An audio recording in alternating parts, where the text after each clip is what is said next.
오늘 본문은 사무엘상 3장입니다. 사무엘상의 초반부 시대는 사사시대에 걸쳐 있습니다. 사사기에 나오는 사사 중 마지막 사사는 삼손이지만 실질적으로 마지막 사사는 사무엘입니다. 오늘 본문을 보면 사무엘상의 초반부 시대가 사사시대에 걸쳐 있음을 암시하는 구절이 있습니다.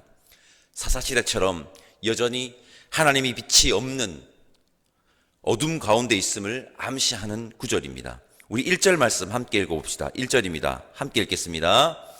아이 사무엘이 엘리 앞에서 여호와를 섬길 때에는 여호와의 말씀이 희귀하여 이상이 흔히 보이지 않았더라. 사무엘상 3장 1절은 지금이 어떤 시대라고 합니까? 말씀이 희귀한 시대이고 이상이 흔히 보이지 않는 시대라고 합니다. 말씀이 희귀하다. 여러분, 말씀이 희귀하다라는 것은 글로 된, 성문으로 된 율법이 없다는 것이 아닙니다. 그리고 사무엘상 1장 3절을 보면 사무엘의 부모님이시죠. 엘가나와 한나가 매년 제사를 드리러 실로로 올라간다고 말하고 있습니다. 실로에는 율법을 전하고 제사를 집례하는 자들, 즉 여호와의 제사장들이 있었습니다. 여러분, 말씀이 희귀하다는 말은 하나님의 말씀대로 살아가는 자들, 행하는 자들이 없다는 말입니다. 세상에 하나님의 말씀을 보여줘야 하는 자들이 세상의 가치로만 살아가고 있다는 말입니다. 그러니 말씀이 희귀할 수밖에 없습니다. 오늘날은 어떻습니까? 말씀이 희귀한 시대는 아닙니까? 이상이 흔히 보이지 않는 시대는 아닙니까? 물론 우리가 사는 시대는 TV와 핸드폰을 켜기만 하면 설교를 들을 수 있는 시대이고 개인 성경책을 한 권 이상씩 다 가지고 있습니다. 심지어 교회를 다니는 사람들의 핸드폰에는 성경이 들어가 있는 시대입니다. 예배는 전국 방방 곳곳에서 올려드리고 있습니다. 그런데 혹 말씀이 희귀한 시대는 아닙니까? 우리는 명심해야 됩니다. 말씀드렸습니다. 말씀이 희귀하다는 것은 말씀이 없는 시대라는 말이 아닙니다. 말씀이 희귀하다는 것은 말씀대로 행하지 않는다는 것입니다. 말씀대로 살아가는 자들이 없다는 것입니다. 말씀대로 살아 하나님의 말씀을 세상에 보여주지 않으면 그 시대는 말씀이 희귀한 시대가 되는 것입니다. 오늘 새벽에 나와 예배드리는 우리가 이 시대는 말씀이 희귀한 시대가 아니라고 말씀대로 살아가는 삶으로 증거하기를 간절히 소망합니다. 오늘 본문은 암흑과 같은 사사시대에 희망이 꺼지지 않았다고 말합니다. 저는 이 말을 좋아합니다. 우리는 끝내 희망가여야 한다. 왜냐하면 하나님이 살아계시기 때문이다. 하나님이 살아계시기 때문에 우리는 끝내 희망가여야 합니다. 우리 3절 말씀 함께 읽어봅시다. 3절입니다. 하나님의 등불은 아직 꺼지지 아니하였으며 사무엘은 하나님의 궤에 있는 여호와의 전 안에 누웠더니 아멘, 아멘입니다. 하나님의 등불은 꺼지지 않았고 사무엘이 지금 하나님의 언약궤가 있는 여호와의 성전에 있습니다. 여러분, 하나님은 우리를 포기하지 않습니다.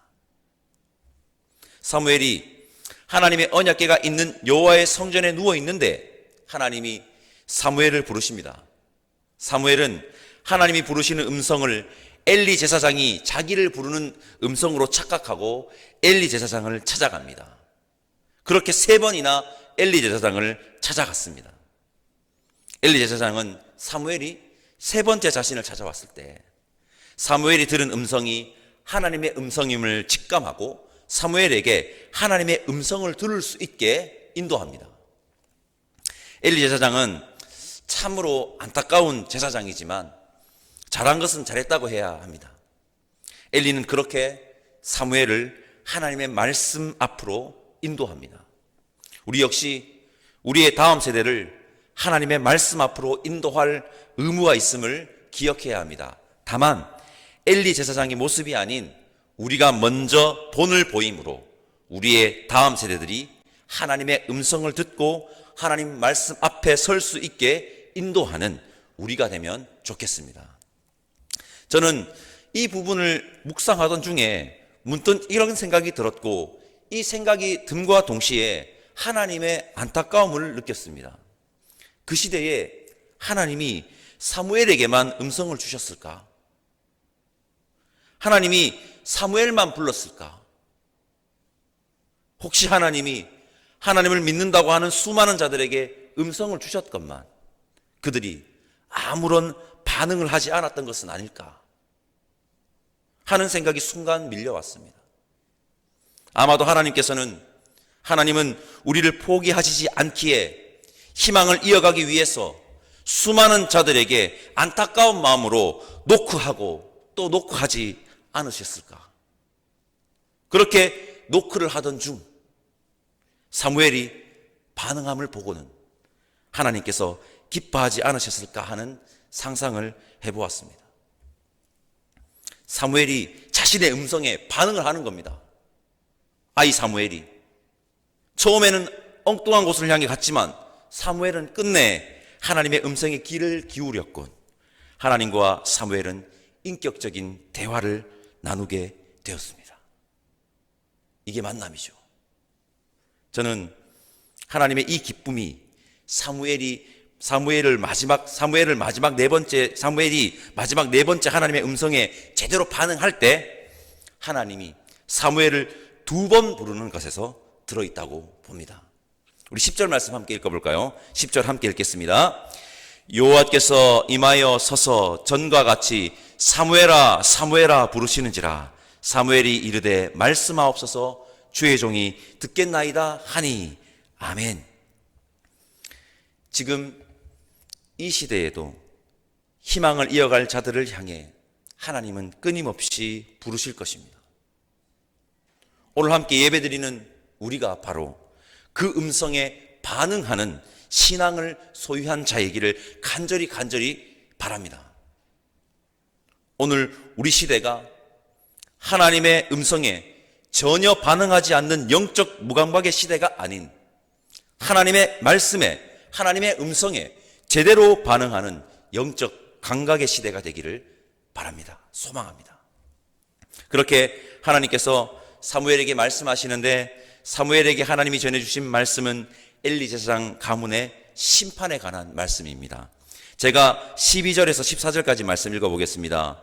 내가 엘리의 집에 대하여 말한 것을 처음부터 끝까지 그날에 그에게 다 이루리라. 내가 그의 집을 영원토록 심판하겠다고 그에게 말한 것은 그가 아는 죄악 때문이니 이는 그가 자기의 아들들이 저주를 자청하되 금하지 아니하였음이니라. 그러므로 내가 엘리의 집에 대하여 맹세하기를 엘리 집의 죄악은 제물로나 예물로나 영원히 속죄함을 받지 못하리라 하였노라 하셨더라. 아멘. 이것이 단순히 심판의 말씀이요 저주의 말씀일까요?